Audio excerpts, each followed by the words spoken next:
श्री कृष्णाय वासुदेवाय देवकी नंदनाय च नंदगोपकुमाराय श्री गोविंदाय नमो नमः। जय श्री कृष्ण। आज के पावन प्रसंग में अष्ट सखाओं की वार्ता के अंतर्गत श्री नंददास जी का चरित्र हम लोग श्रवण करेंगे। थोड़ा सा परिचय हम लोग नंददास जी का जान लें। इनका जन्म 1600 के आसपास हुआ। माता पिता आत्माराम और माता कमला माता पिता के नाम थे। जाति ब्राह्मण सनाड्य शुक्ल।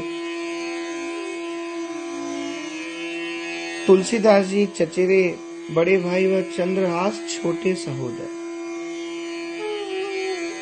इनकी संतान कृष्णदास नामक पुत्र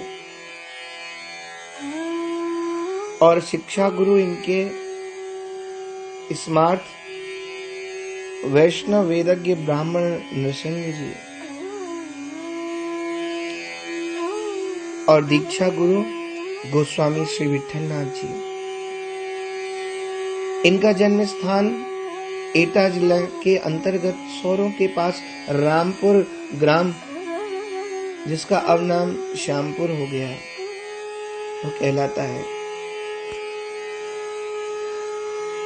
निवास स्थान तो ब्रजमंडल।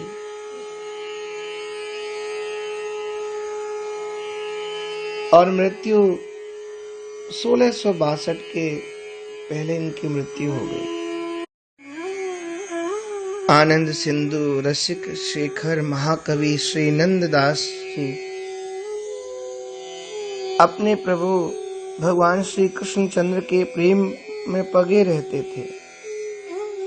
आप श्री राधा कृष्ण की लीला के पदों की रचना तथा प्रेम रस की रीति युक्त ग्रंथ रचना करने में परम प्रवीण। आपकी उक्तियां अत्यंत सरस युक्ति युक्त अर्थात तर्क संगत है। आप श्री भगवत भक्ति के सभी रसों का गान करने में परम उजागर अर्थात प्रसिद्ध थे। यद्यपि श्री रामपुर ग्राम के निवासी थे, किंतु आपका श्रेयस समुद्र पर्यंत विस्तृत था। महाराज, आप उत्तम कुलीन ब्राह्मण कुल में उत्पन्न होकर उनके साथ रहते हुए समस्त भगवत भक्तों की चरण रेणु के उपासक थे। आपके अग्रज भ्राता श्री चंद्रहास जी परम सरस हृदय वाले तथा अनन्य प्रेम के रस में रहने वाले थे।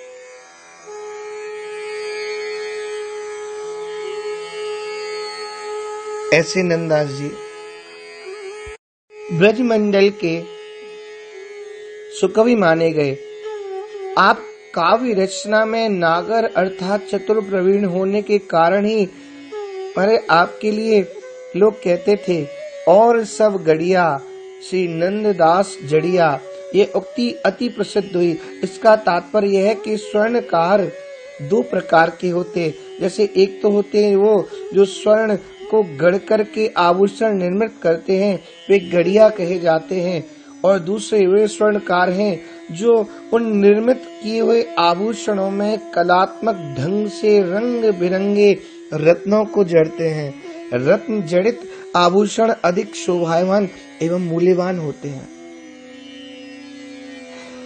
ऐसे नंददास जी महाराज, इनकी 14 रचनाएं अति प्रसिद्ध हैं। कुछ विद्वानों के मत से 11 और 3 रचना किसी अन्य की कही गई हैं। पर रास पंचाध्यायी ये रोला छंदों में आपकी सर्वश्रेष्ठ एवं अति प्रसिद्ध रचना है। श्री कृष्ण के अंतर्गत होने पर श्री राधा गोरे तन की ज्योति छूट छवि जाए रही धर, मानहु ठाड़ी कुंवर सुभग कंचन अवनी पर, जनु घनते बिजरी बिछुरी मान में तनु काछे, किधो चंद्र सो रूस चंद्रिका रह गई पाछे। नैनन ते जलधार हार धोवत धर धावत, भवर उड़ाए न सकति बास बस मुख डींग आवत। सिद्धांत पंचाध्यायी। इसका कथानक भी रास पंचाध्यायी है।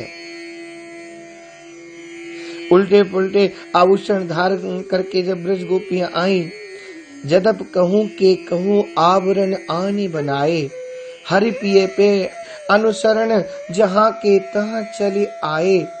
कृष्ण तुष्ट करि कर्म करे जो आन प्रकारा, फल विचार न होए होए सुख परम अपारा। अनेकार्थ मंजरी मान मंजरी। श्री नंदास जी की 5 मंजरियां प्रसिद्ध है। रस मंजरी, विरह मंजरी, रूप मंजरी, नाम मंजरी, रास मंजरी। रचना जो भी है, पर भगवत संबंध उनमें सर्वत्र बना हुआ है। यथा जैसे मधु, मधु बसंत तरु चैत्र, नथ तिय मदिरा मकरंद, मधुजल मधुपय मधुसुधा मधुसूदन गोविंद। कली, कली कलेश, कली सूरमा, कली निसंग संग्राम, कली कलयुग जहाँ और नहीं केवल केशव नाम। नाम माला अथवा मान मंजरी। मान अहंकार मद दर्प पुनि, गर्व में अभिमान, मान राधिका कुंवर को सबको कर कल्याण। मूर्ख, मुग्ध, अंध, जड़ मूक नड़, अज्ञ कटु कवद संठ, मूर्ख नर जाने कहा मणि जैसे कपिकंठ। रूप मंजरी। 252 वैष्णव वार्ता में लिखा है, किसी हिंदू राजा की पुत्री रूप मंजरी का अकबर बादशाह के साथ विवाह हुआ था। वह अकबर की दासी थी, किंतु वह अकबर का स्पर्श मात्र कदापि नहीं करती थी। रूप मंजरी का प्रण था, यदि अकबर बादशाह मेरे तन का स्पर्श करेगा तो मैं तत्क्षण निज तन का त्याग कर दूंगी। रूप मंजरी में दिव्य सौंदर्य था, अतः अकबर रूप मंजरी की एक झलक मात्र से ही प्रसन्न रहता था। रूप मंजरी श्री नंदास जी के निकट प्रतिदिन सत्संग में जाया करती थी। एक दिन किसी ने अकबर के समक्ष नंददास जी का यह पद गाया, देखो देखो री नागर नट, नृतत कालिंदी तट, गोपिन के मध्य राजे, मुकुट की लटक, काछनी किंकणी कटि पीतांबर की चटक, कुंडल किरण रवि रथ की अटक, तत थेई शबद सकल घट, उरप तिरप मानो पद की पटक, रास मध्य राधे राधे मुरली में यही रट, नंददास गावे तहां निपट निकट। रूप मंजरी का यह समस्त वृत्तांत सुनकर बादशाह ने पूछा, क्या रूप मंजरी के निकट बैठकर श्री नंदाजी पद गायन करते हैं? किसी ने कहा कि उन्हीं से पूछा जाए। तब बादशाह सपरिवार सहित ब्रज में आया और श्री नंदाजी को बुलाने के लिए बीरबल को प्रथम भेजा। प्रथम तो नंदाजी ने अस्वीकार कर दिया, हमें नहीं जाना।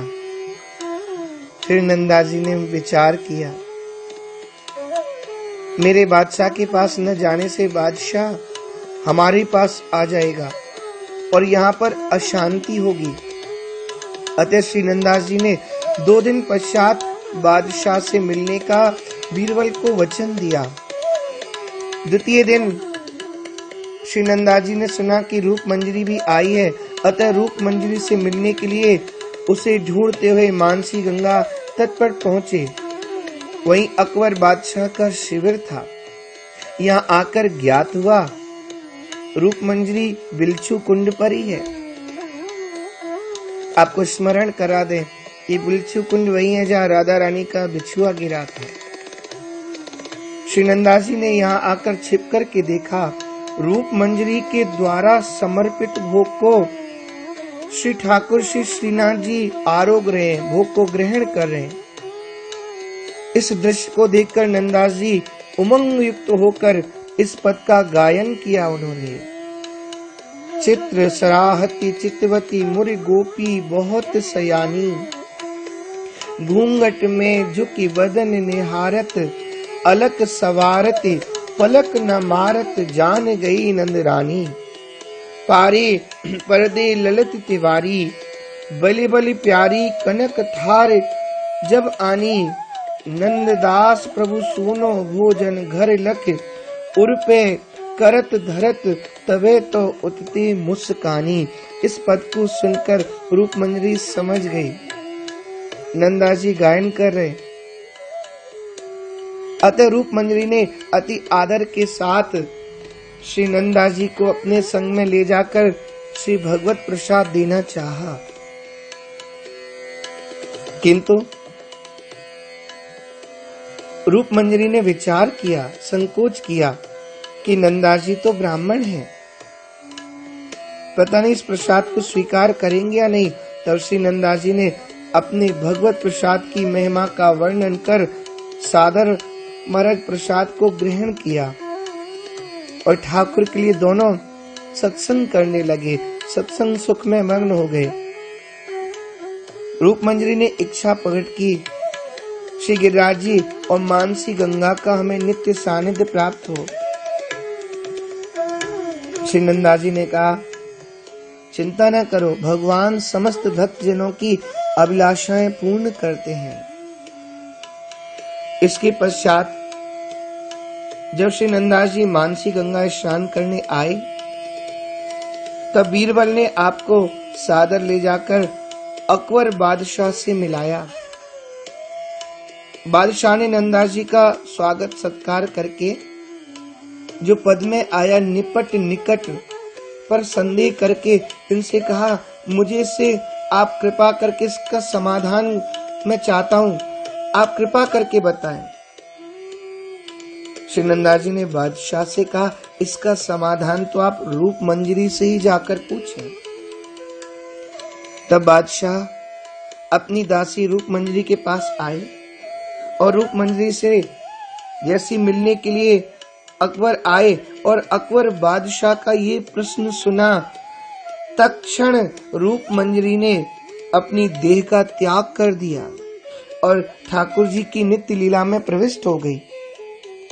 उदास होकर अकबर पुनः श्री नंदा जी के निकट आए और सारी घटना बताई और इसका रहस्य समझना चाहा। तत्क्षणी श्री नंदा जी ने ध्यान मग्न हो करके उस रहस्य को प्रकट नहीं किया, ठाकुर का जो अत्यंत प्रेम का रहस्य था। उसी समय नंददास जी ने अपनी देह का परित्याग करके ये भी नित्य लीला में प्रविष्ट हो गए। आश्चर्य मानकर बादशाह को बीरबल ने समझाया, ठाकुर का प्रेम गोप्य है, इस रहस्य को अनाधिकारी के समक्ष प्रकट करना शास्त्रानुकूल अनुचित ही समझ करके इन दोनों ने भगवत भक्तों ने अपनी देह का परित्यागन कर दिया। श्री नंदा जी और श्री रूप मंजरी दोनों ही श्री भगवत भक्त थे। इसी निमित्त दोनों ने परस्पर महाराज ठाकुर से अपार प्रेम किया और अपने प्राणों का परित्याग कर दिया। ऐसी कथा आती है, निर्भयपुर के राजा श्री धर्मवीर जी थे और उनकी अति सुंदरी राजकुमारी का नाम श्री रूप मंजरी था। इनके विवाह योग्य होने पर अयोग्य पति इनको मिला। श्री रूप मंजरी ने निश्चित कर लिया कि मेरे पति तो परब्रह्म परमात्मा श्री कृष्ण ही हैं, मुझे किसी और से कुछ लेना देना नहीं है। और श्री भगवदीय कार्य में श्री रूप मंजरी की सखी इंदुमती जी भी इनकी पूर्ण सहायता करती थी। श्री रूप मंजरी ने स्वप्न में श्री प्रिया प्रीतम का, राधा माधव का दर्शन करके इनसे मिलने की मन में तीव्र उत्कंठा जागृत इनकी हो चुकी थी। इन्हें असह्य विरह व्याप गया। इसी प्रसंग में नंदाजी ने 12 मासी लिखी है। श्री रूप मंजरी को अनन्य प्रेम प्रतीत कर श्री कृष्ण ने इन्हें अपनाया तथा श्री रूप मंजरी के सत्संग एवं संसर्ग मात्र से इनकी सखी इंदुमती जी का भी उद्धार हो गया। तो इस प्रकार पता चलता है कितने आनंद से दोनों भगवत भक्त थे।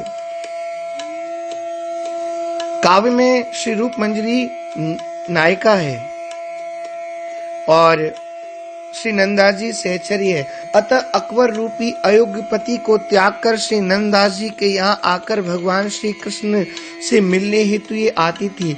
यहाँ पर श्री नंदास जी ने निकट होकर ही पद गायन करते थे। इस रहस्य को गोपनीय रखने के लिए दोनों ने त्याग किया। भूत छिए मदिरा पिए सब काहू सुध होए, प्रेम सुधारस जो पिए ती सुध रहे न कोय। यद्यपि अगम ते अगम अति निगम कहते हैं जाहि, तदिप रंगीले प्रेम ते निपट निकट प्रभु आई। और कहा जाता है कथनी नाहिन पाइये, पाइये करनी सोए, बातन दीपक न बरे बारे दीपक होए। रसमंजरी इस रचना में नंदा जी ने अपने मित्र के कथन पर नायक एवं नायिका के भेदों का विशद वर्णन किया। स्वकीया, परकीया और सामान्य, ये 3 भेद तथा अनेक उपभेदों का वर्णन किया है। परकीया वाग्वी दग्धा, अहो पथिक अति बरसत घामा, रंचक कहूँ करो विश्रामा, एते निकट कालिंदी तीर, शीतल मंद सुगंध समीर, गहवर तरु तमाल है तहां, प्रफुल्लित बल्ली मलकी जहां, छिनक छाह लीजे रस पीजे, बहुर्यो उठी मारग मन दीजे, पियही सुनाए पथिक सो कहे, वाक विदग्धा परिकिसु है। अद्भुत रचना। विरह मंजरी। बहुत से संत विरह के भाव को श्रवण नहीं करते हैं और इन कथाओं को प्राय हमारे ब्रजवासी संत श्रवण करते हैं, कन्हैया बाबा आदि, इसलिए ज्यादा वो प्रसंग वर्णन नहीं। भ्रमर गीत श्रीमद् भागवत के भ्रमर गीत का आधार है। श्री उद्धव जी श्री कृष्ण का उपदेश देकर ब्रज के लिए आए। ब्रज गोपियों के कथन उपकथन में निर्गुण निराकार सगुण साकार श्री प्रभु के स्वरूप एवं प्रेम का अद्भुत विवेचन है। ब्रज गोपियां मडराते हुए भ्रमर अर्थात भौरे को श्री कृष्ण का दूत मानकर उसका विरह गीत सुना करके संबोधन कर रही हैं, इसलिए ये भ्रमर गीत के नाम से प्रसिद्ध हुआ। श्री उद्धव जी ब्रह्मज्ञानी से प्रेमी बन जाते हैं। इसमें रोला दोहा के पश्चात 10 मात्रा का पुच्छल्ला अति रोचक है। श्री नंदा जी की ये रचना अति प्रसिद्ध तथा श्रेष्ठतम मानी जाती है। उदाहरण ब्रज गोपियां। जोगी जो तई भजे भक्त निज रूप ही जाने, प्रेम प्रियूष प्रगट श्याम सुंदर उर आने, निर्गुण गुण जो पाइये लोग कहे यह नाय, घर आए नाग न पूजे बाबी पूजन जाए, सखा सुन श्याम के। उद्धव जी कहते हैं, जो हरि के गुण होए वेद क्यों नीति बखाने, निर्गुण सरगुण आत्मा उपनिषद जो गाने, वेद पुराण निखोज के नहीं पायो गुण एक, गुण ही के जो होए गुण कहे आकाश कही टेक, सुनो ब्रज नागरी। तो ब्रज गोपिया कहती है, जो उनके गुण नाहे और गुण भये कहाँ ते, बीच बिना तरु जल में मोए तुम कहो कहाँ ते, वा गुण की परीक्षा ही माया दर्पण बीच, गुण ते गुण न्यारे नहीं अमल वारी मिल कीच, सखा सुन श्याम के। को कह रे मधुप श्याम जोगी तुम चेला, कुब्जा तीरथ जाए कियो इंद्रिन को मेला, मधुवन सुदही विचार के आए गोकुल माहे, इत प्रेमी बसत हैं तुमरो गाहक नाहे, पधारो राव रे। को कहरी सखी साधु मधुवन के ऐसे, और तहाँ के सिद्ध लोग हवे धो कैसे, औगुन ही गए लेत और गुण डारे मीट, मोहन निर्गुण क्यों न हो उन साधुन को भेंट, गांठ को खोई के। अद्भुत रचना। श्याम सगाई। माता यशोदा ने श्री राधा रानी को देखकर अपने लाला श्री कृष्ण के संग इनका विवाह करना चाहा, परंतु कीर्ति मैया ने यह कहकर मना कर दिया, मेरी सुपुत्री राधा तो बहुत भोरी है तथा श्री कृष्ण तो अति चंचल है। पश्चात बरसाने ग्राम में श्री राधिका जी श्री कृष्ण को देखकर आनंदित और मुग्ध हो गईं। श्री राधिका जी की अचेतन अवस्था हो गई। सखियों ने कहा, श्री राधिका रानी को न किसी सर्प ने डस लिया है, अतः काली नाग का मर्दन करने वाले श्री कृष्ण ये मंत्र के ज्ञाता माने गए हैं, अतः कन्हैया को बुलाओ, लाला को बुलाओ और विष दूर हो जाएगा। ठाकुर जी को बुलाया गया और ठाकुर जी आए और वह प्रभाव हट गया। इसके पश्चात ही मरे इन दोनों की सगाई करने की बात को कीर्ति मैया ने स्वीकार किया। इसमें भी बड़ा सुंदर रोला दोहा है। एक दिन राधे कुंवर श्याम घर खेलन आई, चंचल और विचित्र देख जसमति मन भाई, नंद मेहर ने तब कहो देख रूप की राशि, ई कन्या में श्याम को गोविंद पुजवे आस की जोरी सोहती। इतना अद्भुत वर्णन श्री गोवर्धन लीला। देवराज इंद्र की पूजा का बहिष्कार करके श्री कृष्ण ने श्री गोवर्धन की पूजा करवाई। इंद्र ने कोप किया। श्री कृष्ण ने गिरि गोवर्धन को अपनी अंगुली पर धारण करके ब्रज की रक्षा की। चौपाइयों में छोटी सी रचना अति सुंदर है।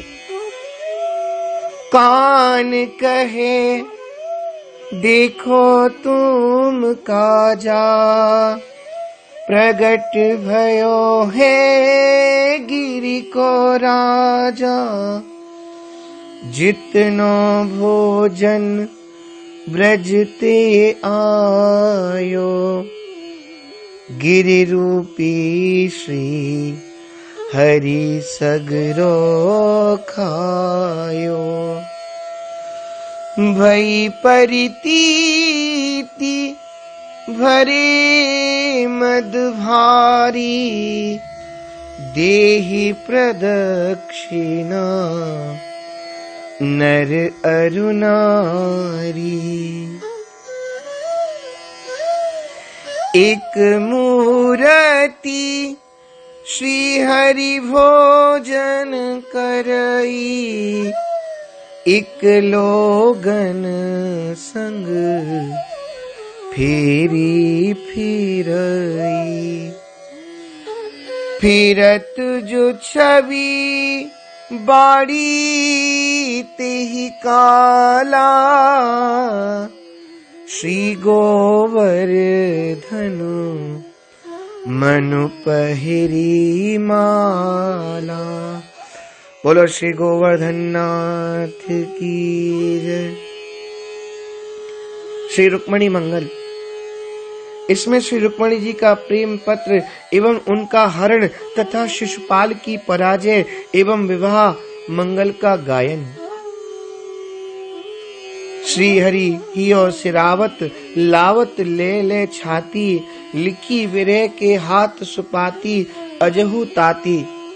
पत्र पढ़कर श्री ठाकुर जी ने कहा, दारु मथन कर सार अग्नि को काढ़त जैसे, हो दुजवर सब दल मलि रुक्मणी लाऊं ऐसे। गरुड़ हरि जिम सुधा दर्प सरपन को सब हरि, तैसे हरि ले चले आप उन्हें सहज खील करी। श्री सुदामा चरित्र 40 चौपाइयों में श्री सुदामा जी की निरीहता तथा निज पत्नी के कहने पर श्री द्वारिका गमन, तत्पश्चात में कुछ भी प्राप्त न होने पर भी प्रसन्नता। पुनि पुनि कहे अति भल कीनो, जो हरि हमको कछु नहीं दीनो।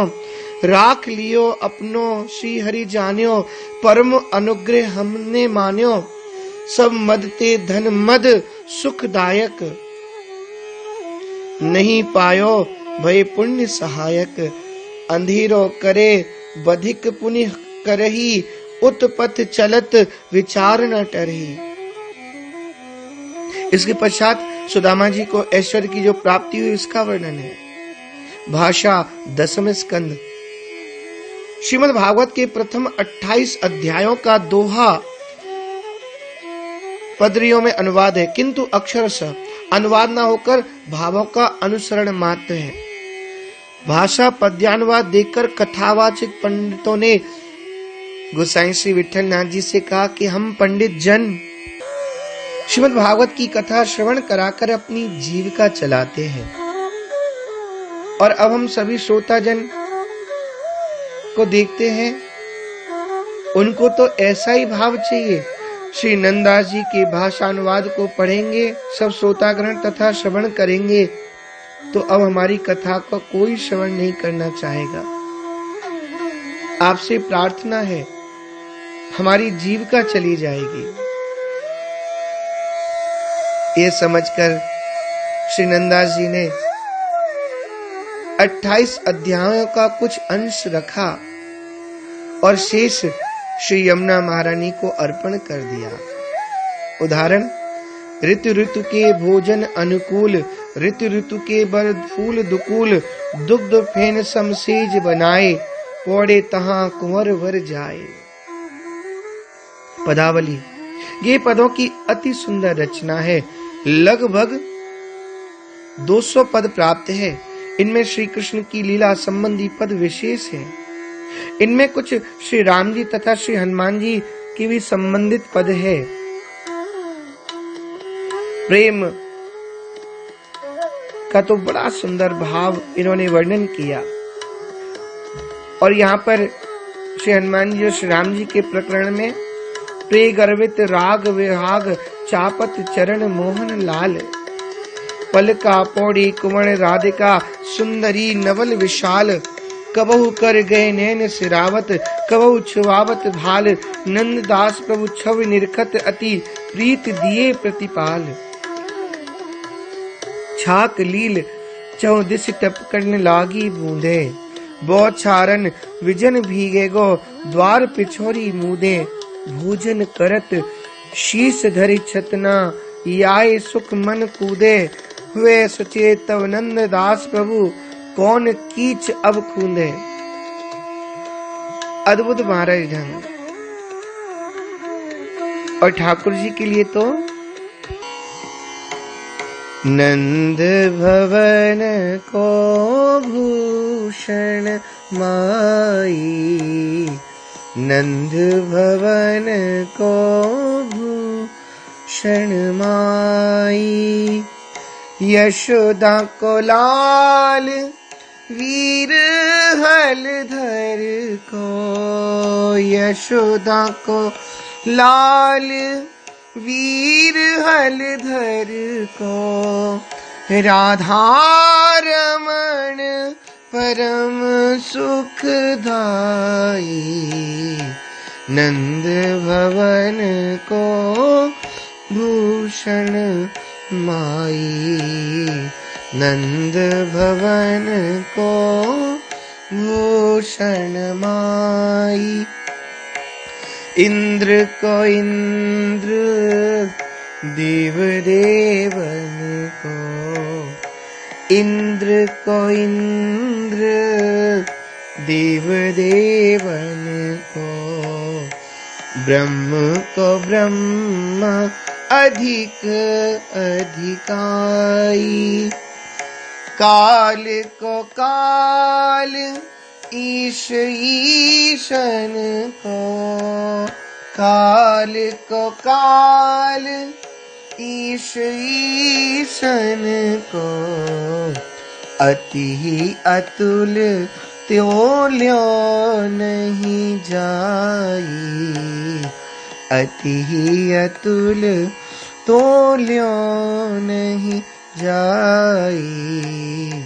नंद भवन को भूषण माई।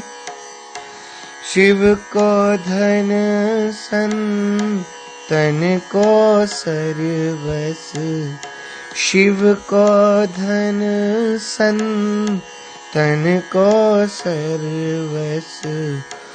महिमा वेद पुराणन गाई।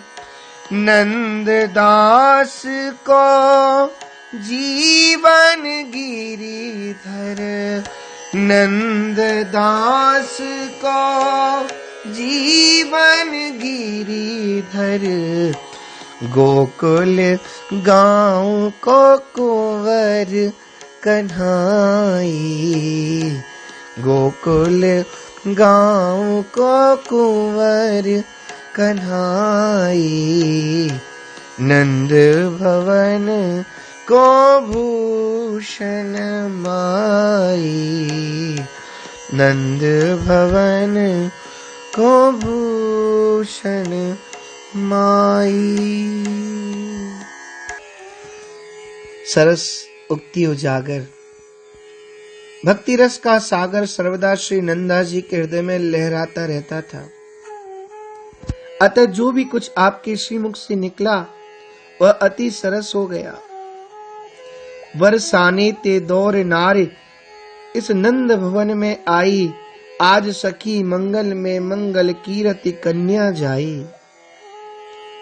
श्री नंदा जी ने संस्कृत साहित्य का भली भांति से अध्ययन किया। इसके साथ साथ आप शास्त्रीय संगीत के भी मर्मज्ञ थे। इन्हीं कारणों से आपके ये पद अत्यंत ही सरस एवं मधुर है। श्री नंदा जी ने युक्ति युक्त वाक्य कहे हैं, जैसे कि नेत्र वर्णन में युक्ति। दोहा, मृगज लजे खंजन लजे, कंज लजे छवि छीन।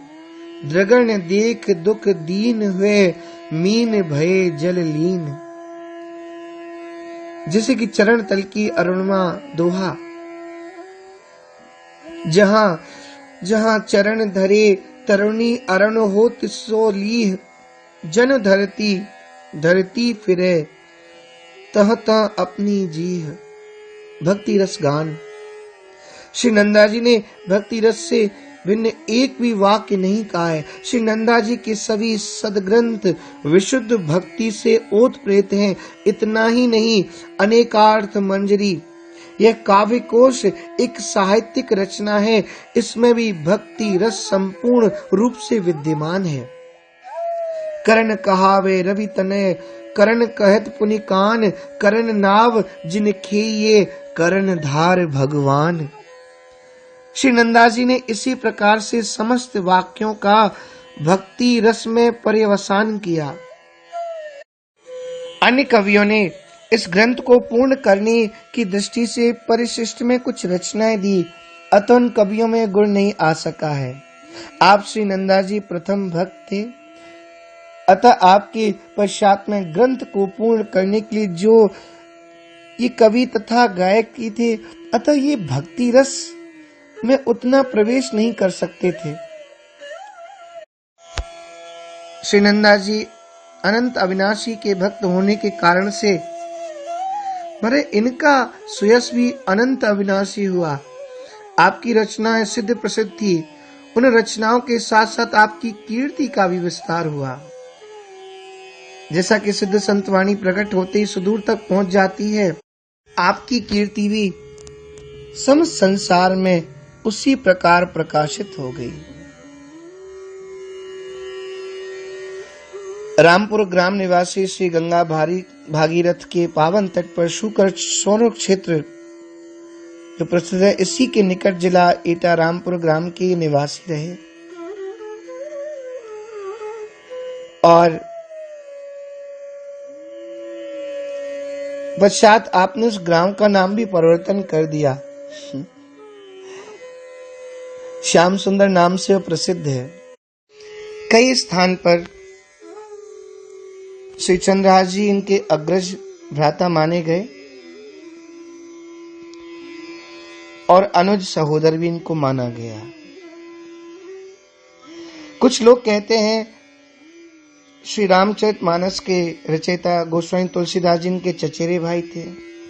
कुछ लोग ऐसा ही मानते हैं कि दोनों ने साथ साथ शिक्षा ली, तो इसलिए गुरु भाई भी इनको माना गया। सोरो साहित्य सामग्री के अनुसार श्री सच्चिदानंद जी के दो सुपुत्र श्री आत्माराम जी तथा श्री जीवाराम जी, श्री आत्माराम जी के सुपुत्र श्री तुलसीदास जी और श्री जीवाराम जी के सुपुत्र श्री नंदास जी एवं चंद्रहास जी माने गए। श्री नंदा जी के सुपुत्र श्री कृष्णदास जी, इन्होंने विक्रमी संमत 1670 में शुकर क्षेत्र में महात्म की रचना की थी।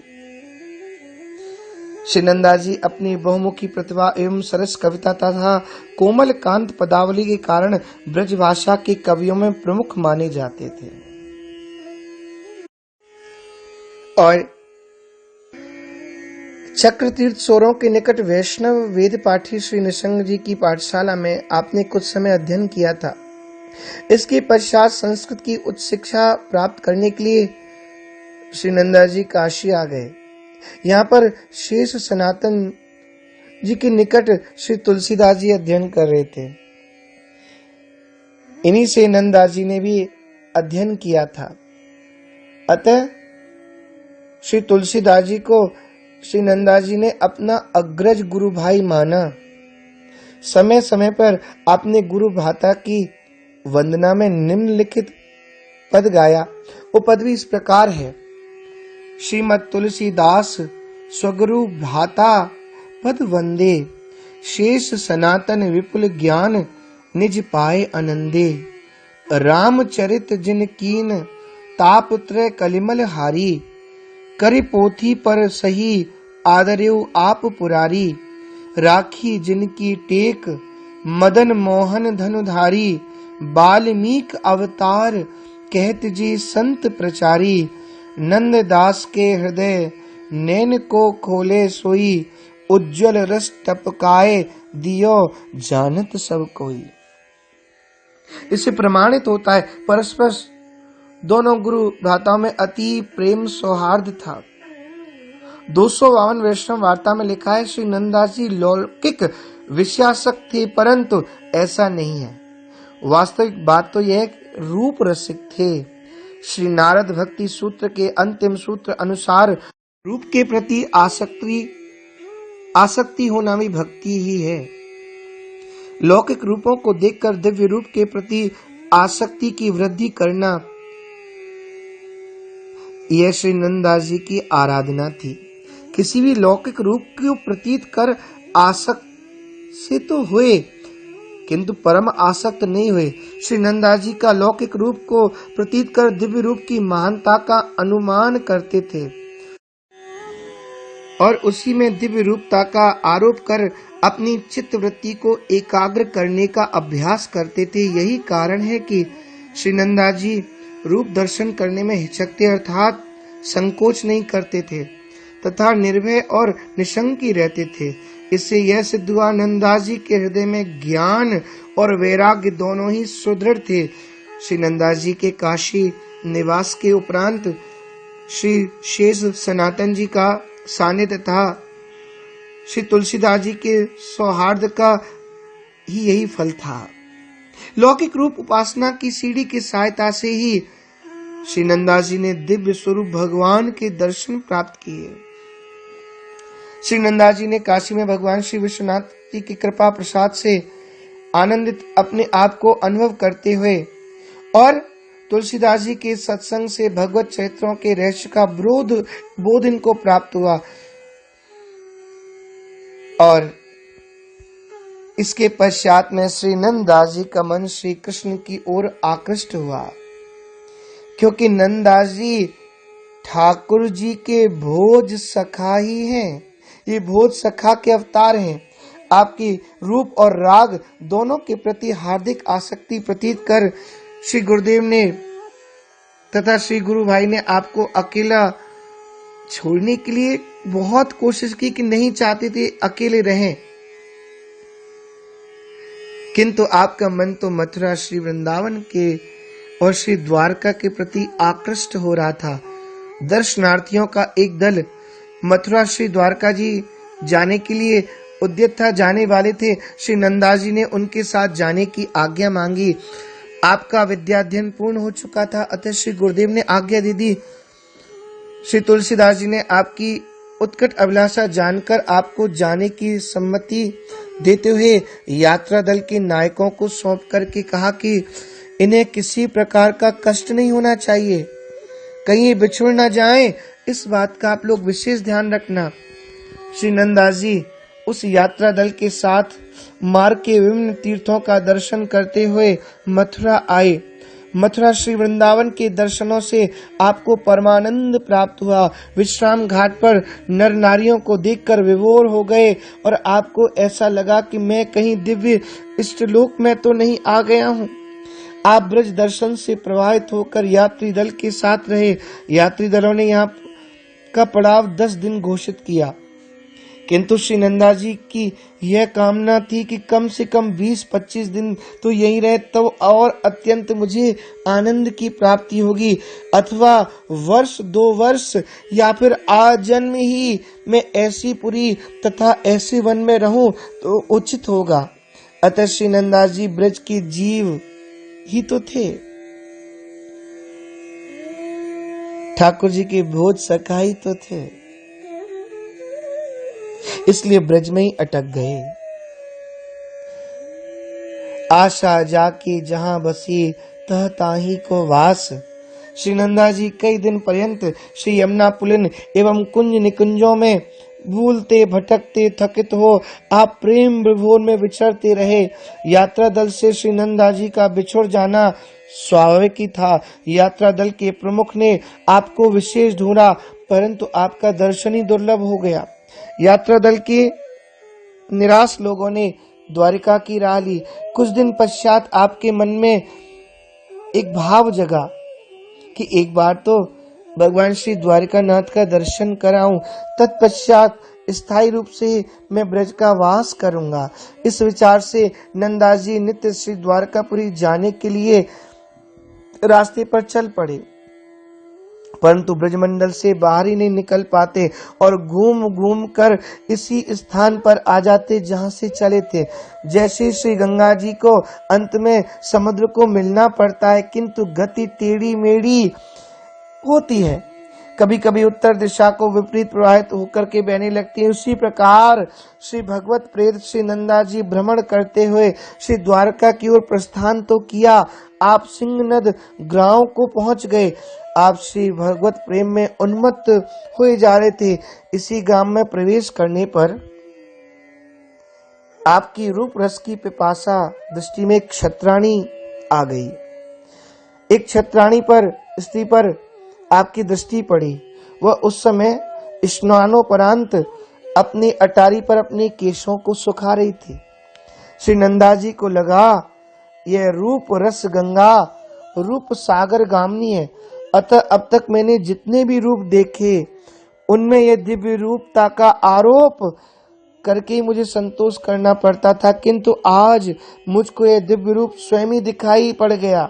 ऐसा सौंदर्य इस लोक में संभव नहीं है। अवश्य इस रूप का संबंध मेरे इष्ट देव से है, मेरे ठाकुर से है। इसलिए श्री नंददास जी अपने मन को स्थिर करने का बहुत प्रयत्न कर रहे थे, जैसा कि आप पूर्व में करते थे। श्री नंददास जी ने अत्यंत देरी तक उस सुंदर क्षत्राणी को टक की दृष्टि लगा करके उसका दर्शन किया। आपको उत्तरोत्तर रूपाधिक का ही अनुभव हुआ और सुंदर वह लगने लगी। अतः वह रूपवती क्षत्राणी जो अपने केस सुखाकर अपनी अटरिया से नीचे उतर आई, तभी जाकर नंददास जी के चरण आगे बढ़ने में समर्थ हुए। श्री नंददास जी सिंगनद ग्राम में ही एक स्थान पर ठहर गए। आपकी संपूर्ण रात्रि उस क्षत्राणी के रूप चिंतन में ही व्यतीत हुई और विचार करने लगे प्रातः काल कब हो और उस रूपवती के पुनः दर्शन प्राप्त हो। श्री नंददास जी ने द्वितीय दिन निश्चय किया कि उसके श्रीमुख का दर्शन करके ही जल पीऊंगा, उसको देखकर ही पानी पीऊंगा। पश्चात स्नान आदि करके पुनः क्षत्राणी के देखने के लिए उसके द्वार पे जाकर बैठ गए। इनको यहाँ बैठे बैठे 3 प्रहर व्यतीत हो गए। 3 प्रहर बीतने के बाद में उस क्षत्राणी की दासी ने जाकर के और उससे कहा कि आज आपके द्वार पर एक ब्राह्मण देव प्रातः काल से बैठे हुए, मुझे ऐसा लगता है कि उन्होंने जल भी ग्रहण नहीं किया। क्षत्राणी सुंदरी की आज्ञा से दासी ने श्री नंददास जी के निकट जाकर के उनके यहाँ बैठने का कारण पूछा। श्री नंददास जी ने कहा, सुनो, मैं तुम्हारी गृह स्वामिनी का मुख दर्शन करने के लिए बैठा हुआ हूँ। मैं जब तक उनका मुख दर्शन नहीं कर लूंगा तब तक अन्न जल ग्रहण नहीं करूंगा। दासी ने सारा वृत्तांत जाकर के क्षत्राणी से कहा तो उसने कहा कि मैं अपना मुख उनको नहीं दिखाऊंगी, तो स्वतः ही चले जाएंगे। नंददास जी को इस प्रकार बैठे बैठे सायंकाल हो गया। तब दासी ने क्षत्राणी को समझाया, ब्राह्मण देव के प्राण ऐसे ही चले जाएंगे, उनके प्राण रक्षार्थ आप उनको अपना मुख का दर्शन करा दो, ये अनुचित नहीं है। और दासी ने स्मरण कराया। आपको याद है एक बार हम तथा परिवार के समस्त सदस्य श्री गोसाई जी का दर्शन करने के लिए गोकुल गए हुए थे। उस समय हम लोगों ने घटना देखी थी कि ज्येष्ठ मास का समय एक मेवा बेचने वाली म्लेच्छनी मार्ग में पड़ी हुई प्यास से तड़प रही थी। संयोगवश उसी मार्ग से होकर श्री गोसाई जी अपने शिष्य सेवकों के सहित पधारे। उस म्लेच्छानी स्त्री को देखकर श्री गोसाई जी के सेवकों ने कहा कि तुम मार्ग से हट जाओ, किंतु वो खिसकने तक के लिए विवश थी, अतः मार्ग से नहीं हट पाई। श्री गोसाई जी उसके निकट आए। इन्होंने दयावश म्लेच्छानी स्त्री से कष्ट का कारण पूछा।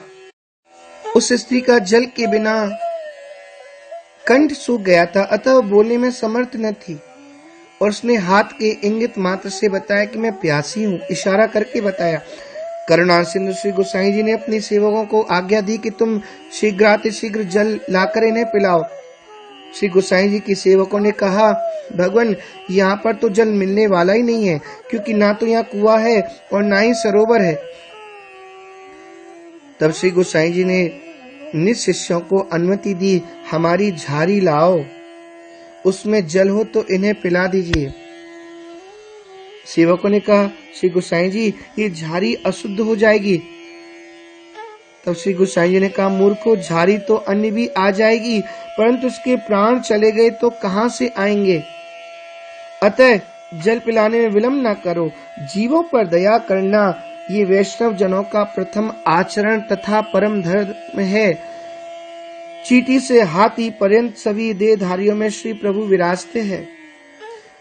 तत्क्षण झारी आई, उसमें पर्याप्त श्री नवनीत प्रिया जी का प्रसादी शीतल जल था। शने शने उसको पिलाया गया तो जल पीते ही वह चैतन्य हो गई। महापुरुष की कृपा दृष्टि एवं श्रीमद् भगवत प्रसाद के प्रताप से उसकी बुद्धि भी शुद्ध हो गई तथा उसने बारंबार श्री गोसाई जी के श्री चरणों में प्रणाम तथा विनती करते हुए कहा, श्री गोसाई जी, मैंने अपने कानों से श्री कन्हैया लाल जी का नाम सुना था। आज मैंने अपने नेत्रों से प्रत्यक्ष आपके रूप में उनका दर्शन भी कर लिया। श्री गोसाई जी, आपने मुझको नवीन जीवन दिया है। मेरे बालक बच्चे भी आपकी असीम कृपा से जीवित रहे। अतः श्री गोसाई जी, आप अनुमति दें तो मैं गोकुल में आकर के निवास करूं। श्री गोसाई जी उसकी मनवांछित जो इसका भाव था उसी के अनुसार आज्ञा प्रदान कर दी। तत्पश्चात श्री गोसाई जी गोकुल के लिए आ गए। कुछ दिन पश्चात वह भक्तामलेच्छानी भी गोकुल आ गई और यहाँ पर ही वास करते हुए मेवा बिक्री करती रहती थी। वह मधुर मधुर फल एवं मेवा आदि भगवान श्री नवनीत प्रिया जी के लिए अर्पण करती थी और इनकी पैसे लेने की इच्छा भी नहीं करती थी, किंतु बिना पैसे लिए उसके फल आदि नहीं लिए जाते थे तो वह उनके कम पैसे बताती थी, फिर भी उन्हें पूरे पैसे दिए जाते थे। तो श्री गोसाई जी अति प्रसन्न रहते थे। कुछ दिन पश्चात उस म्लेच्छानी भक्ता का देहांत हो गया। तब उसने एक ब्राह्मण के घर में जन्म लिया। श्री गोसाई जी से ब्रह्म संबंध ग्रहण करके सेविका बन गई और श्री भगवत भक्ति करके कृतार्थ हुई। इस प्रकार से छत्राणी सुंदरी की दासी ने दृष्टांत देकर छत्राणी रूपवती को समझाया कि प्रत्येक जीव दया के पात्र हैं तथा उनमें ब्राह्मण तो और भी अधिक आदर सत्कार के पात्र हैं, क्योंकि उन्हें भगवान भी अति आदर प्रदान करते हैं। इसलिए गृह स्वामी जी, आप भी वैष्णव धर्म का पालन कीजिए और मेरे संग में पौरी के द्वार तक चलिए। दासी के साथ में क्षत्राणी सुंदरी भी आई और पौरी के द्वार पे आकर खड़ी हो गई। श्री नंदा जी ने स्वरूपवती का मुख दर्शन किया। तत्पश्चात श्री नंदा जी वहां से उठकर के अपने निवास स्थान पर आ गए। पुनः द्वितीय दिन प्रातः काल से श्री नंदा जी उस सुंदरी के द्वार पर आकर के खड़े हो गए। वह क्षत्राणी सुंदरी किसी कार्यवश गृह से बाहर निकली तो श्री नंदा जी ने उसके श्रीमुख का दिव्य दर्शन करके चले आए। इस प्रकार से नंदा जी नित्य प्रति उस सुंदरी के दर्शन करके और वापस चले आते थे। धीरे धीरे इस बात को लोगों ने जानना शुरू किया और उस क्षत्राणी के घर वालों ने जाना तो इस बात का चर्चा का एक विषय बन गया। कुछ लोग हास प्रयास और निंदा भी करने लगे। अतः विषयी संसारी जन अन्य किसी भी आंतरिक भावना बिना जाने निंदा करने लग जाते। यह मान प्रतिष्ठा का प्रश्न था, इसलिए छत्राणी रूपवती के गृह वालों को ये बात सहन नहीं हुई। श्री नंदा जी की विद्वत्ता प्रतिभा प्रकट थी, इसलिए बिना तिरस्कार किए छत्राणी सुंदरी के गृह वालों ने नम्रता पूर्वक श्री नंदा जी को समझाया और इनसे कहा कि आप हमारे द्वार पर कदापि न आया करें। श्री नंदा जी ने उत्तर दिया, मैं आपसे कुछ मांगता नहीं और ना ही आपका कुछ अहित करता हूँ, अतः आप लोग मुझे क्यों मना कर रहे हैं। घर वाले बोले, श्री नंदा जी, आप जो चाहो सो मांग लो, हम आपकी यथाशक्ति सेवा करेंगे, किंतु इस प्रकार से प्रतिदिन हमारे द्वार पर आकर के बैठना यह लोक दृष्टि से अनुचित है, इसलिए आप कृपा करके यहाँ न आया करें। श्री नंदा जी ने कहा, यदि आप लोग मुझे यहाँ पर नहीं आने देंगे तो मैं आत्महत्या कर लूंगा। तो घर वाले श्री नंदा जी की बातों से भयभीत हो गए, कुछ न बोले। श्री नंदा जी नित्य प्रति आते रहते और उसका सुंदर मुख दर्शन करके चले जाते। छत्राणी सुंदरी के मन में भी श्री नंदा जी के प्रति घृणा तथा क्रोध भाव उदित नहीं हुए। इनके घर वालों ने बेचारा दिन प्रतिदिन बातें बढ़ती चली जा रही है, अतः इस निंदा कलंक से बचने हेतु हम लोग एक घर छोड़ करके गोकुल में ही जाके रहे, तभी जाकर ब्राह्मण देव से पीछा छूटेगा। छत्राणी के परिवारी जन अपने गृह की कुछ वस्तुएं बिक्री करके हुंडी करवाई और किराए पर गाड़ी ली। द्वितीय दिन जैसे श्री नंददास जी उस सुंदर छत्राणी का मुख दर्शन करने के लिए गए तो तत्काल ही इन्होंने बैलगाड़ी में आवश्यक सामान भरकर तथा गृह के 3 सदस्य एवं एक दासी तथा अन्य 4 आदमियों की संरक्षकता में गोकुल को चल दिए।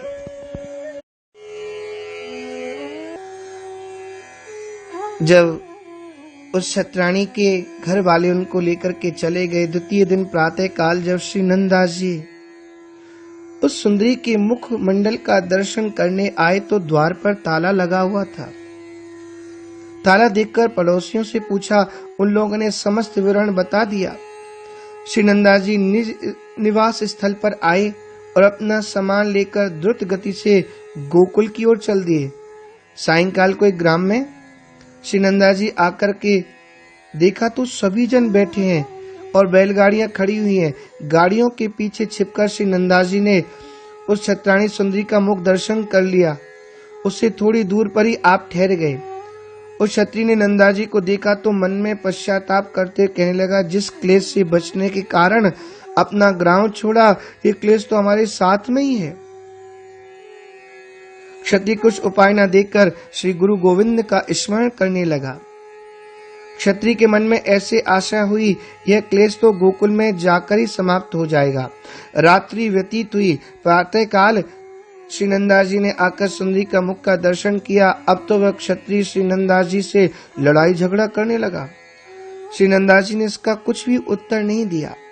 श्री नंददास जी ने छत्राणी की गाड़ी से दूर दूर चलते हुए और महाराज रात्रि विश्राम करके पुनः प्रातः काल होने पर श्री सुंदरी के मुख मंडल का दर्शन करके फिर दूर ठहर जाते।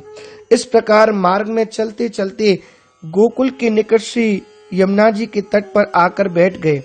क्षत्रिय ने अपने मन में विचार किया कि अब मैं क्या करूं, यहाँ पर मेरी हंसी और निंदा ही होगी, क्योंकि ब्रजवासियों की हंसी तो बहुत प्रसिद्ध है, बड़ी हंसी ठट्टा करने वाले होते। ये लोग हमारी हंसी उड़ाएंगे और श्री गोसाई जी सुनेंगे तो क्या कहेंगे। मन में सोचा, ये अच्छा हो कि ब्राह्मण देव नंददास जी गोकुल ही ना जाएं।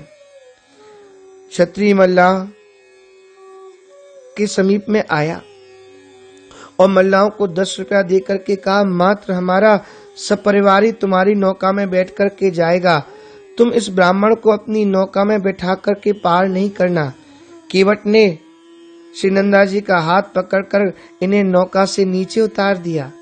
क्षत्रिय, छत्राणी एवं दासी तथा अंगरक्षक आदि सभी गोकुल पहुंच गए। श्री नंददास जी श्री यमुना जी की नदी के इस पार रह गए। आप अल्प समय के लिए अशांत हो गए। तत्पश्चात श्री नंददास जी श्री यमुना जी का ध्यान किया और इनके मन को शांति प्राप्त हुई। यहीं तट पर बैठ करके आप श्री यमुना जी की स्तुति करने लगे और उमंग में आकर नंददास जी ने कई पदों का गायन कर दिया। भक्त पर कर कृपा जमुना ऐसी, छान निधाम भूतल गवन कियो, प्रगट लीला दिखाई जो तैसी, परम परमारथ करती हो सबन पे, रूप अद्भुत देत आप जैसी, नंददास जो दृढ़ चरण गहे है, एक रसना कहा कहो विशेषी। इस प्रकार से नंददास जी ने श्री यमुना जी की शरण ली। श्री यमुना जी दर्शन तथा स्तुति ध्यान द्वारा सुंदरी छत्राणी का मुख देखने की इनकी लालसा क्षीण हो गई। क्षत्रिय ने अपने सपरिवार को गोकुल पहुंचाकर तथा समस्त सामान सुरक्षित रख के एवं दासी को सामान की सुरक्षा छोड़कर आप तीनों क्षत्रिय परिवार के सदस्य, जिनमें की रूपवती छत्राणी भी थी, ये गोसाई जी के दर्शन करने के लिए आए। उस समय श्री नवनीत प्रिया जी के राजभोग का समय था। सब परिवार ने सानंद श्री ठाकुर जी का दिव्य दर्शन किया। श्री गोसाई जी श्री ठाकुर जी को विश्राम करा के अपनी गद्दी पर आकर विराजमान हुए। तब इन क्षत्रिय परिवार के 3 सदस्यों ने आकर श्री गोसाई जी के दर्शन तथा भेंट कर साष्टांग दंडवत प्रणाम किया। श्री गोसाई जी ने अनुग्रह की वर्षा करते हुए इनसे कुशलता पूछने के पश्चात श्री भगवत प्रसाद के लिए इन्हें आमंत्रित कर स्वयं श्री गोसाई जी ने प्रसाद ग्रहण करने के हेतु वहां पधारे। पश्चात शीत प्रसाद की 4 पत्तलें इनके लिए भेजी। तब इस क्षत्रिय ने विनती करते कहा, महाराज हम लोग तो 3 ही हैं, फिर ये 4थी पत्तल किसके निमित्त, किसके लिए? यहाँ पर तो अन्य कोई चौथा प्रसाद पाने वाला दिखाई नहीं दे रहा है। तब श्री गोसाई जी ने कहा, जो ब्राह्मण तुम्हारे साथ आए हैं ना, और जिन्हें तुम श्री यमुना नदी के उस पार छोड़ आए हो, वह किसके यहाँ प्रसाद ग्रहण करने के लिए जाएंगे? श्री गोसाई जी के इस प्रकार वचन सुनकर वह क्षत्रिय अति लज्जित हुआ और निज मन में पश्चाताप करने लगा। मेरी निंदा कलंक की बात तो यहाँ तक फैल गई, अब तो मेरी यहाँ पर भी हंसी उड़ाई जाएगी। श्री गोसाई श्री विठलनाथ जी ने क्षत्रिय के मानसिक दुख को प्रतीत कर इन्हें समझाया। कहा कि तुम अपने मन में विषाद न करो, क्योंकि सज्जनों के संपर्क से कभी कोई हानि नहीं होती है। वह ब्राह्मण श्री नंदाजी सुज्ञान तथा देवी जीव हैं, वह विषय नहीं है। वह भविष्य में महान श्री भगवती कृपा पात्र होंगे। तुम ही विचार करो, आज उन्हीं के द्वारा तुम्हें तथा तुम्हारे द्वारा उन्हें श्री गोकुल वास तथा हमारा भी सानिध्य प्राप्त हुआ है। अतः तुम श्री नंदा जी का उपकार मानो। श्री गुरुदेव के द्वारा ऐसा समाधान प्राप्त कर क्षत्रिय तथा वह क्षत्राणी इनके एक और परिवारी ने श्री गोसाई जी के चरणों में साष्टांग दंडवत प्रणाम किया। श्री गोसाई जी ने ब्रजवासियों को भेजकर श्री नंदास जी को बुलवाया। ये श्री गोकुल एवं श्री यमुना जी को साष्टांग दंडवत प्रणाम करके आए और श्री गोसाई जी के दर्शन किए। आज श्री नंदा जी को कोटि कंदर्प लावण्य श्री पूर्ण पुरुषोत्तम जी का दर्शन प्राप्त हुआ। बुद्धि निर्मल हो गई। श्री नंदा जी बारंबार दंडवत प्रणाम करके विनय प्रार्थना करने लगे, प्रभु मैंने अनेक अपराध किए हैं, परम दयालु आप उन अपराधों को क्षमा करें तथा मुझ अबोध को निस्सरण प्रदान करें, मेरे ऊपर आप कृपा करो। तब श्री नंदा जी श्री गोसाई जी की आज्ञा से श्री यमुना स्नान करके अपरस में आए और विक्रमी संवत 1607 के लगभग ब्रह्म संबंध प्राप्त कर कृतार्थ हुए। उस समय श्री नंदा जी ने श्री गुरु स्तुति करते इस पद का गायन किया। जयति रुक्मणी नाथ पद्मावती विप्रकुल छत्र आनंदकारी दीप वल्लभ वंश जगत कलमश हरण कोटि उड़द राज समताप हारी मुक्ति कांक्षी जन भक्तिदायक प्रभु सकल सामर्थ गुण गणन भारी जयति पति भक्त जन पतित पावन करण काम जन कामना पूर्ण चारी जयति सकल तीर्थ फलित नाम सुमिरत मात्र वास ब्रज नित गोकुल विहारी नंद दासन तथा पिता गिरधर आदि प्रगट अवतार गिरिराज धारी। श्री नंदा जी के नवीन पद को श्रवण कर श्री गोसाई जी अति प्रसन्न हुए और इन सभी को प्रसाद ग्रहण करने की आज्ञा प्रदान की। तब चारों अति प्रसन्न होकर प्रसाद पाने लगे। अब श्री नंदा जी ने अपनी पंक्ति में बैठी परम सुंदरी क्षत्राणी की ओर देखा तक नहीं। इससे अब क्षत्रिय अत्यंत आश्चर्य से प्रसन्न हुआ, इसकी श्रद्धा और हो गई। अब ये तीनों प्रसाद ग्रहण करके उठ गए। श्री नंदा जी को प्रसाद पाते पाते स्वरूपानंद का अनुभव होने लगा और इन्हें देह की सुध न रही, देहानुसंधान तक न रहा, हाथ धोने तक की सुध न रही, बैठे ही रह गए। श्री ठाकुर जी के उत्थापन के समय भीतरिया जी ने श्री गोसाई जी को श्री नंदा जी की अवस्था बताई तो श्री गोसाई जी बोले, तुम श्री नंदा जी से कुछ ना कहो, उन्हें बैठे ही रहने दो। द्वितीय दिन प्रातः काल श्री गोसाई जी ने आकर श्री नंदा जी के कान में कहा, उठिए दर्शन का समय हो गया है। तब नंदा जी ने उठकर आचमन कर दंडवत प्रणाम किया। पुनः दर्शन करके श्री नंदा जी ने इस पद का गायन किया। प्रात समय श्री वल्लभ सुत को उठती रसना लीजिए नाम, आनंदकारी मंगलकारी अशुभ हरण जन पूर्ण काम। इहलोक परलोक के बंधु, को कई सकत तिहारो गुण ग्राम। नंद दास प्रभु रसिक शिरोमणि, राज करो श्री गोकुल धाम। और मधुर कीर्तन को श्रवण कर श्री गुरु गोविंद अति प्रसन्न हुए। पुनः पालना में झूलते हुए श्री नवनीत प्रिया जी के दर्शन करके नंदास जी ने इस पद का गायन किया। गोपाल लाल को मोद भरी जसमती हुलरावती, मुख चुंबती देखत ती सुंदर तन आनंद भरी भरी गावती। कबहु पलना मेल झुलावती, कबहु स्तन पान करावती। नंददास प्रभु गिरवरधर को निरख निरख सुख पावती। गोसाई श्री विठलनाथ जी श्री नंदा जी पर अति कृपा करके इन्हें विलक्षण दर्शन कराते और श्री नंदा जी श्री ठाकुर जी की कीर्तन सेवा अर्पण करते थे। इस प्रकार से गोकुल में सानंद निवास करने लगे। कुछ समय के पश्चात श्री नंदा जी श्री गोसाई जी श्री गिरिराज गोवर्धन के लिए आए।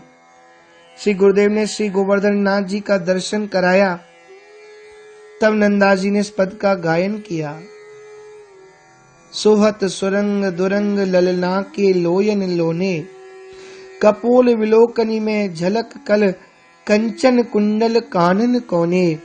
रंग रंगीले के अंग सबे भरे ऐसे भय न होने। नंददास सखी मेरे कहा चली काम को उठ आई कब टोने। श्री नंदा जी नित्य कीर्तन करते 1 मास तक श्री भगवान श्री श्रीनाथ जी के यहाँ पर ही रहे। तत्पश्चात 1 मास भगवान श्री नवनीत प्रिया के दर्शन एवं श्री गिरधर जी आदि का सत्संग प्राप्त करते हुए गोकुल में रहे। इस प्रकार नंददास जी को 1 मास तक गोकुल 1 मास श्री गोवर्धन में रहने का इन्होंने निश्चय किया। श्री नंदा जी ने विचार किया कि नित्य वैष्णव सत्संग के बिना भक्ति सुदृढ़ नहीं होती, इसलिए इस सब प्रेम पूर्वक वैष्णवों का सत्संग करने लगे। 252 वैष्णव वार्ता ग्रंथ में लिखा है, एक यात्री दल मथुरा से काशी को गया तो उस यात्री दल में एक वैष्णव भी थे। उन्होंने श्री तुलसीदास जी से भेंट की। श्री तुलसीदास जी ने पूछा तो उन्होंने बताया कि नंददास जी नामक एक सनातन विद्वान ब्राह्मण श्री गोकुल अथवा श्री गोवर्धन में वास करते हैं। उन्होंने गोसाई श्री विठलनाथ जी की शिष्यता को प्राप्त कर कीर्तन सेवा अंगीकार कर लिए। यह जानकर श्री तुलसीदास जी अति प्रसन्न हुए। उन्होंने भावपूर्वक एक पत्र लिखा। घर को परनो परिहर्यो, कहो कौन उपदेश। तुलसी आसो जानिए, नहीं धर्म को लेश। अर्थात श्री नंदास जी आपने राम जी की उपासना छोड़ दी। यह पतिव्रत धर्म का त्याग के समान ही है। आपने ऐसा क्यों किया? रसिकों में ऐसी वार्तालाप महाराज होते रहते हैं। इसके उत्तर में श्री नंदास जी ने एक पत्र लिखा। हम चाकर श्री रघुनाथ के, जन्म जन्म के दास। रूप माधुरी मन हरियो, डार प्रेम की फास। अर्थात श्री तुलसीदास जी प्रथम में तो मेरा विवाह श्री रघुनाथ जी से ही हुआ। आपने सत्य कहा कि मैं उन्हीं की दासी, उन्हीं की मैं पत्नी, परंतु क्या करूं। उसके पश्चात एकाएक आकर श्री कृष्ण जी ने मुझ पर अपना अधिकार कर लिया। श्री रघुनाथ जी तो एक पत्नी व्रत है, अतः अनेकों को नहीं संभाल सकते, और श्री कृष्ण तो अनेक स्त्रियों के पति हैं, इसलिए अब मैं इनकी पत्नी आकर के बन गया। मैं परवश हो गया। अधर बंदूक और वदन अधिकाई, छवि मानो विधि कीनी। हे रूप को उदधि के, कान देखी आवत, अचानक मूर्छ गिरे। घुंघटा उघारी, राख्यो सखिन के मधि के। गंग गई मार सर, मृग गिरधर में बेधे। बधिक अधीन भई, चितवन तधि के। बाण बेधे बधिक बधी को, फिर खोज लेत बधिक बधून, खोज लिए बाण बधिक है। उन्होंने मुझे अपने वश में कर रखा है। 252 वैष्णव वार्ता ग्रंथ के अनुसार गोस्वामी तुलसीदास जी ब्रजमंडल में आए और श्री नंदा जी का पता लगाते लगाते गोकुल पहुंचे, किंतु नंदा जी उस समय श्री श्रीनाथ जी की कीर्तन सेवा में थे। अतः फिर श्री गोवर्धन के लिए आए। यहाँ आने पर गोस्वामी श्री तुलसीदास जी को पता लगा कि नंदा जी राजभोग के पश्चात श्री गोविंद कुंड पर रहते हैं। तत्पश्चात परस्पर दोनों में भेंट वार्ता हुई। श्री गोस्वामी तुलसीदास जी ने कहा, धाम रुचे तो रहो अयोध्या। बोले आपको धाम में रुचने का मन है तो अयोध्या में रहो। पुरी रुचे रहो काशी। आपको यदि पुरी में रहने की इच्छा है ना तो आप काशी में रहो। वन रुचे रहिए दंडक वन, गिरि कामद अविनाशी। और वन में रहना है तो दंडक वन में रहिए, और आपको गिरि के समीप रहना है तो कामदगिरी में जाके रहो।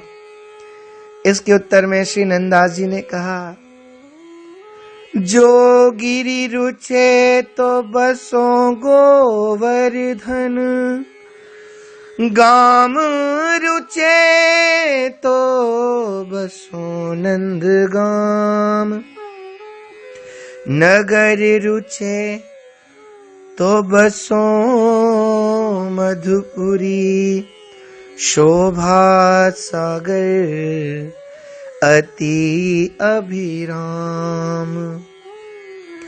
सरिता रुचे तो बसो श्री यमुना तट, सकल मनोरथ पूरन काम। नंददास कानन रुचे तो बसो भूमि श्री वृंदावन धाम, बसो भूमि श्री वृंदावन धाम। श्री तुलसीदास जी ने कहा कमी रघुनाथ की छाणी कुल की कान। तब श्री नंदा जी ने कहा, मन अनुरागी है गयो सुन मुरली की तान। बोले मेरा मन उनका अनुरागी हो गया, मैं क्या करूं। और सच्ची बात कहूं, भूल तो आप लोगों ने की जो प्रथम में मेरा नंददास नाम रख दिया, इसलिए मुझे श्री नंद नंदन ने अपनी ओर आकृष्ट कर लिया। यदि आप लोग पहले मेरा नाम दशरथ दास रख देते तो फिर ऐसा नहीं होता, फिर मैं ब्रज में नहीं होता, मैं अयोध्या में होता। श्री तुलसीदास जी ने श्री नंदा जी की युक्त वार्ता को श्रवण करके और भी अत्यंत प्रसन्न हो गए। तत्पश्चात श्री गोस्वामी तुलसीदास जी ने श्री राम जी तथा श्री कृष्ण में अभेद बता करके श्री नंदा जी की उपासना को उचित बताया। श्री नंदा जी ने भी इसी भाव के कई पदों का गायन किया। उनमें एक पद ऐसे है, राम कृष्ण कहिए उठ भोर, ये अवदेश धनुष कर धारे, ये ब्रज जीवन माखन चोर। उनके छत्र चवर सिंहासन, भरत शत्रुघ्न लक्ष्मण जोर। इनके लकुट मुकुट पीतांबर, नित गायन संग नंद किशोर। उन सागर में शिला तराई, इन राखियो गिर नख की कोर। नंददास प्रभु सब तज भजिए, जैसे निरखत चंद चकोर। इसके पश्चात 252 वैष्णव वार्ता ग्रंथ के अनुसार श्री तुलसीदास जी ने श्री श्रीनाथ जी का दर्शन करके उन्हें दंडवत प्रणाम नहीं किया। तब श्री नंदा जी ने विनती की,